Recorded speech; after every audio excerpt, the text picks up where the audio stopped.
இறைவனுக்கே புகழ். திருப்பாடல்கள் 39. மானிட வாழ்க்கையின் நிலையாமை. நான் என் நாவினால் பாவம் செய்யாத வண்ணம் என் நடைமுறைகளை காத்துக்கொள்வேன். பொல்லார் என் முன் நிற்கும் வரையில் என் வாய்க்கு பூட்டு போட்டு காத்துக்கொள்வேன் என்று சொன்னேன். நான் ஊமையைப் போல் பேசாது இருந்தேன். நலமானதை கூட பேசாமல் அமைதியாயிருந்தேன். என் வேதனையோ பெருகிற்று. என் உள்ளம் என்னுள் எரியத் தொடங்கிற்று. நான் சிந்தனையில் ஆழ்ந்தபோது நெருப்பு மூண்டது.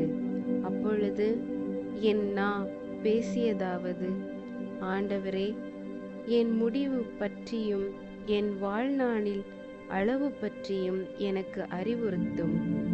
அப்போது நான் எத்துணை நிலையற்றவன் என உணர்ந்து கொள்வேன். என் வாழ்நாளை சில விரற்கடை அளவாக்கினீர். என் ஆயுட்காலம் உமது பார்வையில் ஒன்றுமில்லை.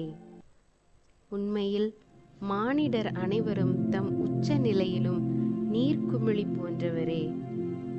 அவர்கள் நிழலைப் போல நடமாடுகின்றனர். அவர்கள் வருந்தி உழைப்பது வீண். அவர்கள் சேமித்து வைக்கின்றனர், ஆனால் அதை அனுபவிப்பது யாரென அறியார். என் தலைவரே, நான் இப்போது எதை எதிர்பார்க்கட்டும்? நான் உம்மையே நம்பியிருக்கின்றேன். என் குற்றங்கள் அனைத்து நின்றும் என்னை விடுவித்தருளும்.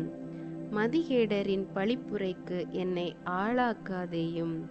நான் ஊமை போல் ஆனேன், வாய் திறவேன், ஏனெனில் எனக்கு இந்நிலைமையை வருவித்தவர் நீரே. நீர் தந்த வாதையை என்னிடமிருந்து நீக்கிவிடும். உமது கை அடித்த அடிகளால் நான் அழிவுக்கு ஆளானேன். குற்றத்தின் பொருட்டு நீர் மனிதரை தண்டிக்கும் போது பூச்சி அரிப்பது போல் அவர்களுக்கு விருப்பமானவற்றை நீர் அளிக்கின்றீர். உண்மையில் மானிடர் அனைவரும் நீர்க்குமிழி போன்றவரே. ஆண்டவரே, என் விண்ணப்பத்தை கேட்டருளும். என்னுடைய மன்றாட்டுக்கு செவி சாய்த்தருளும். என் கண்ணீரைக் கண்டும் மௌனமாயிராதேயும். ஏனெனில் உமது முன்னிலையில் நான் ஓர் அந்நியன்.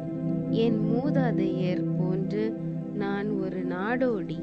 நான் பிரிந்து மறையும் முன்பு சற்றே மகிழ்ச்சி அடையும்படி உம் கொடிய பார்வையை என்னிடமிருந்து திருப்பிக் கொள்ளும்.